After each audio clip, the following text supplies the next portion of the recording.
साथियों, कोरोना के खिलाफ ये युद्ध अभूतपूर्व भी है और चुनौतीपूर्ण भी। इसलिए इस दौरान लिए जा रहे फैसले भी ऐसे हैं जो दुनिया के इतिहास में कभी देखने और सुनने को नहीं मिले।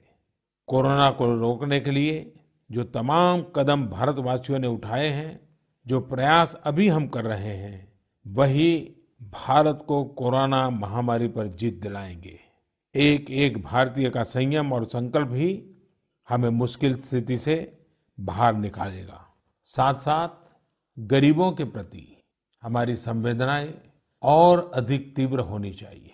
हमारी मानवता का वास इस बात में है कि कहीं भर भी कोई गरीब, दुखी, भूखा नजर आता है तो इस संकट की घड़ी में हम पहले उसका पेट भरेंगे, उसका जरूरत की चिंता करेंगे।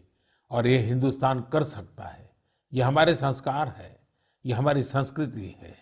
मेरे प्यारे देशवासियों, आज हर भारतीय अपने जीवन की रक्षा के लिए घर में बंद है, लेकिन आने वाले समय में यही हिंदुस्तानी अपने देश के विकास के लिए सारी दीवारों को तोड़कर आगे निकलेगा, देश को आगे ले जाएगा।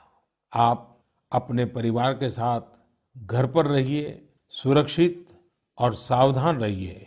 हमें ये जंग जीतना है, जरूर जीतेंगे।